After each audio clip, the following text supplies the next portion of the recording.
أشهد أن لا إله إلا الله. صل على رسوله الكريم. أما بعد، أعوذ بالله من الشيطان الرجيم. بسم الله الرحمن الرحيم. واستعينوا بالصبر والصلاة وإنها لكبيرة إلا على الخاشعين الذين يظنون أنهم ملاقو ربهم وأنهم إليه راجعون.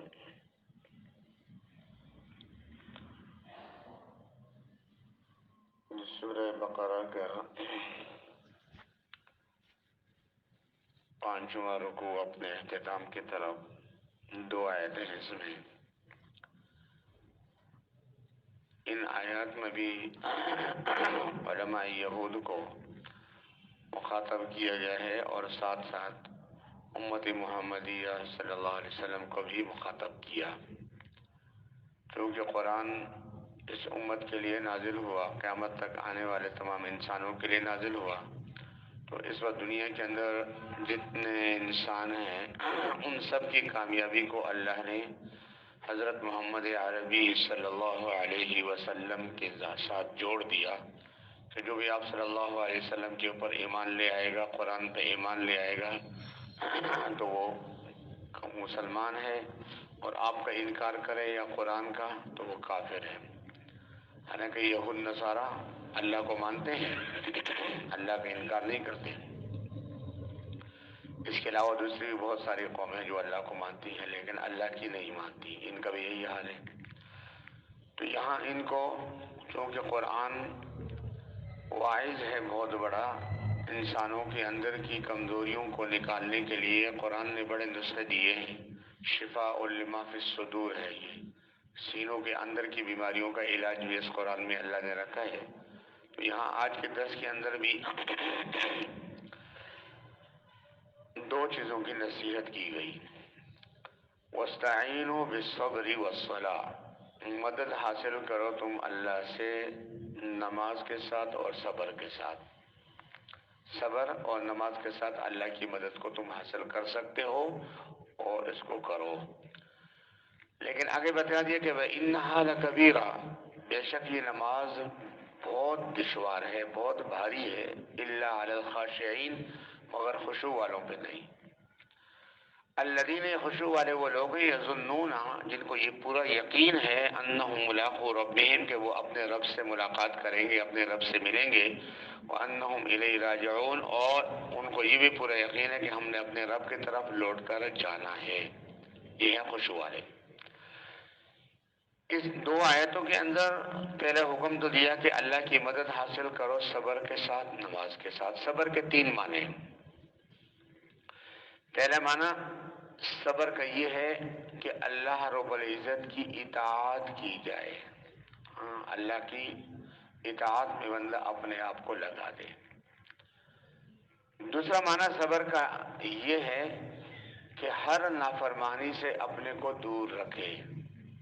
اور تیسرا معنی صبر کا یہ ہے کہ مصیبت تکلیف کو برداشت کرو. ہم زیادہ تر معاشرے میں اس تیسرے معنی کو ہی سمجھتے ہیں کہ یہ صبر ہے. کوئی تکلیف مصیبت کوئی غم بلا آئے تو وہی صبر کر کے وہی برداشت کر لو. حالانکہ صبر کا پہلے نمبر پہ کہ اللہ کی اطاعت پہ اپنے کو پابند کرو. چونکہ انسان کا نفس نہیں چاہتا. گرمی کا روزہ نفس کہاں چاہتا ہے؟ سردی کے رات میں اٹھنا، ٹھنڈے پانی سے وضو کرنا نفس نہیں چاہتا. اور پھر اور دیکھیں، ایک آدمی صاحب استطاعت ہے، یعنی اس کے بعد اتنا پیسہ ہے کہ جس سے وہ حج کر سکتا ہے، اس پہ فرض ہے، لیکن اس فرض کو ادا کرنے میں اس کا نفس ساتھ نہیں دیتا. اور کتنے کروڑ پتی ارب پتی لوگ پڑے ہوئے ہیں جو فرض حج بھی ادا نہیں کر پاتے. کیوں؟ یہ ہے صبر کے فرائض اور واجبات کی پابندی کرنا، چونکہ نفس نہیں چاہتا، لیکن نفس کے مخالف چلنا ہے، برداشت نفس نہیں مانے گا اس کو، لیکن نفس کو کچلنا ہے اور فرائض اور واجبات کی پابندی کرنی ہے. یہ ہے صبر کا پہلا معنی. تو اب جب نفس کے اوپر قدم رکھے گا اور نفس کے خلاف چلے گا تو پھر وہ حج کو جائے گا، حج کرے گا. لیکن پھر شیطان میں کہے گا ابھی چھوڑ دے یار، جب تو بالکل بوڑھا ہو جائے گا، آخری وقت ہو جائے گا، پھر جا کے حج کر لینا، سارے گناہ میں معاف ہو جائیں گے، پاک صاف ہو جائے گا۔ تو اب شیطان کا مقصد یہ تو پوچھے کہ میں آخری وقت تک کب پہنچوں گا، مجھے کیا پتا کس وقت زندگی کی شام ہو جائے۔ ایک بندہ صبح گھر بیٹھ کے حساب کتاب لگا رہے ہیں، اس کو یہ فلانا، یہ میں کل یہ کروں گا، شام کو دنیا سے تشکیل ہو جاتی ہے۔ اس لیے موت کا کوئی بھروسہ تو نہیں ہے، اس لیے جس پہ حج فرض ہو فوراً اس کو ادا کر لے۔ اسی طرح نماز فرض ہے تو نماز پڑھنے والے کتنے؟ یہاں فرمایا اللہ کی مدد کو حاصل کرو صبر کے ساتھ، میں نے صبر کے 3 معنی بتا دیے۔ آگے فرمایا نماز کے ساتھ، نماز فرمایا یہ بہت بھاری ہے، صبر بھی بہت بھاری ہے، مگر جو خشوع والے ہیں ان کے اوپر بھاری نہیں۔ کتنے لوگ نماز پڑھتے پھر چھوڑ دیتے ہیں، کیونکہ نماز بھاری ہے، وزنی ہے، کوئی معمولی چیز تو نہیں ہے۔ لو انزلنا هذا القرآن على جبل لرأيته خاشعا متصدعا من خشية الله۔ جس قرآن نے نماز کا حکم دیا ہے، وہ قرآن اتنا وزنی، اتنا بھاری، اللہ فرماتے ہیں کسی پہاڑ کے اوپر اس کو اتارتے تو ریزہ ریزہ ہو جاتا یہ قرآن۔ تو نماز بھی بہت بھاری ہے۔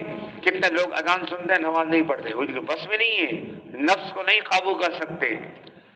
اس لیے نماز میں کامیاب وہ ہیں خشوع والے، خشوع والے کوئی قد افلح المؤمنون الذين هم في صلاتهم خاشعون، تحقیق کامیاب ہو گئے وہ ایمان والے جو اپنے نمازوں میں خشوع اختیار کرنے والے۔ خشوع کیا؟ نفس چاہے نہ چاہے نماز پڑھنی ہے، میرا دل چاہتا ہے نہیں چاہتا، میرا معاشرہ کیا کہتا ہے، لوگ کیا کہتے ہیں، گھر والے کیا کہتے ہیں، پڑوسی کیا کہتے ہیں، دنیا کے سارے لوگ کچھ کہیں، میں نے اللہ کے حکم کے مقابلے میں کسی کی پرواہ نہیں کرنی، اللہ کے حکم کو پورا کرنا ہے۔ ہاں تو اب ہماری نماز مصیبت تکلیف آئی تو ہمارے تو خواتین بھی مسجد میں آ جاتی ہے، وہاں نفلیں شروع کر دیتی ہے، مصیبت آ گئی، بلا آ گئی۔ لیکن جب تکلیف دور ہوتی ہے اچھے بھلے نمازی بھی نماز چھوڑ دیتے ہیں، کیوں؟ یہ خشوع نہیں ہے۔ ہم سب ہمیں بھی ضرورت ہے، مجھے بھی ضرورت ہے، آپ کو بھی ضرورت ہے کہ ہم خشوع پیدا کریں۔ پھر خشوع یہ ہوگا کہ جان چلی جائے گی حکم نہیں جائے گا۔ نماز نہیں پڑھ سکتا نا، کھڑا ہو کے نہیں پڑھ سکتا تو بیٹھ کر پڑھے گا، بیٹھ کر نہیں تو لیٹ کر پڑھے گا، وضو نہیں کر سکتا تو تیمم کرے گا، اشارے سے پڑھے گا، نماز نہیں چھوڑے گا۔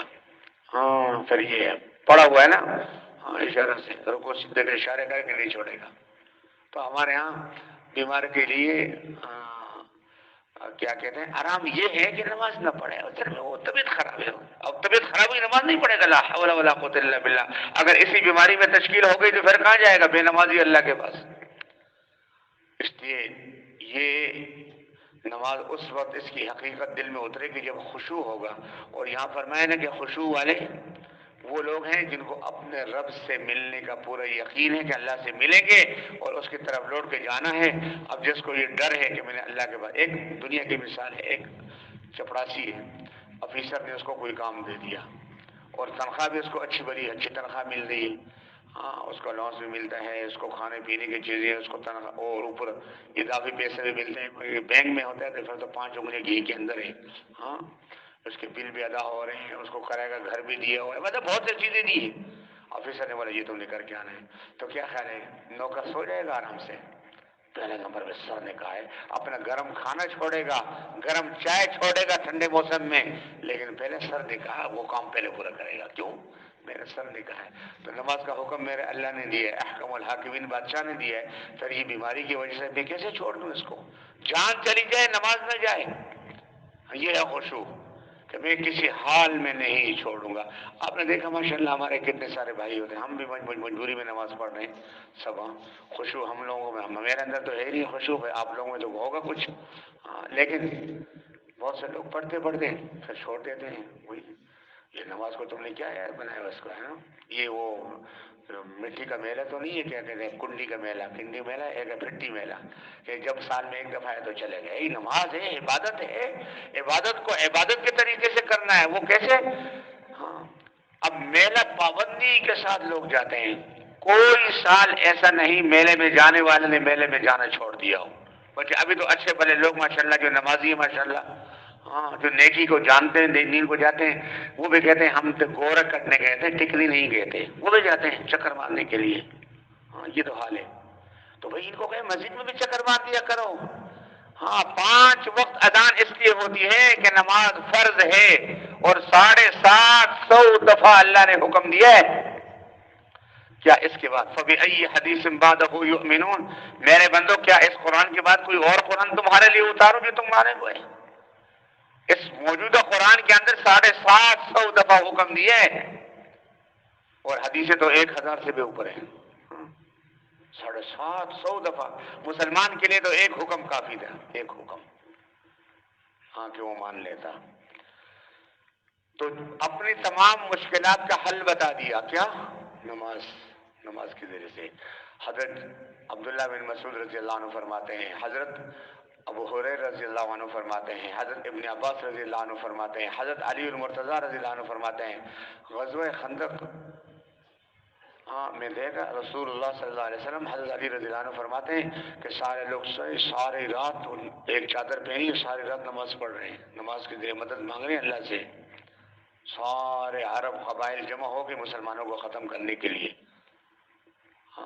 حضرت ابوبکر صدیق رضی اللہ عنہ فرماتے ہیں غزوہ بدر میں جو کفر اسلام کا پہلا مارکا ہے، آپ صلی اللہ علیہ وسلم پوری رات عبادت نماز میں کہ یا اللہ مٹھی بھر مسلمان ہیں، اگر یہ ختم ہو گئے تو زمین پہ تیرا نام لینے والا کوئی باقی نہیں رہے گا. میں نے کہا یا رسول اللہ خدا کی قسم اللہ نے آپ کی مدد کر دی. اللہ کیوں نہیں؟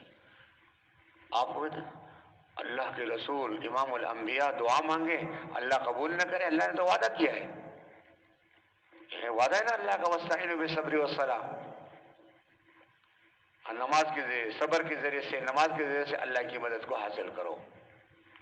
اور صبر کا ایک چوتھا معنی ہے دشمن کے مقابلے میں ڈٹ جاؤ. یا ایھا الذین آمنوا اصبروا وصابروا ورابطوا واتقوا اللہ. ایمان والو ثابت قدم ہو جاؤ دشمن کے مقابلے میں، ڈٹ جاؤ، ہاں قائم ہو جاؤ، بھاگو نہیں، مقابلے کے لیے تیار ہو جاؤ. تو یہ دشمن کا مقابلہ کرو. سب سے بڑا دشمن کون ہے؟ نفس اور شیطان ہے. میں نے پہلے بتایا نا کہ گناہوں سے نفس اور شیطان نہیں چھوڑتے، گناہ پہ لاتے ہیں. لہذا گناہوں سے بچنا یہ بھی صبر ہے. شیطان کی نہ ماننا یہ صبر ہے. نیکی پہ آنا یہ صبر ہے. نیکی پہ قائم رہنا یہ صبر ہے. اور پھر یہ دونوں چیزیں خشوع کے ساتھ، جب ان میں خشوع آتا ہے، خشوع میں نے عرض کیا کہ یہ یقین ہو، تفسیر قرآن نے خود کر دی الا الخاشعین، مگر خشوع والے.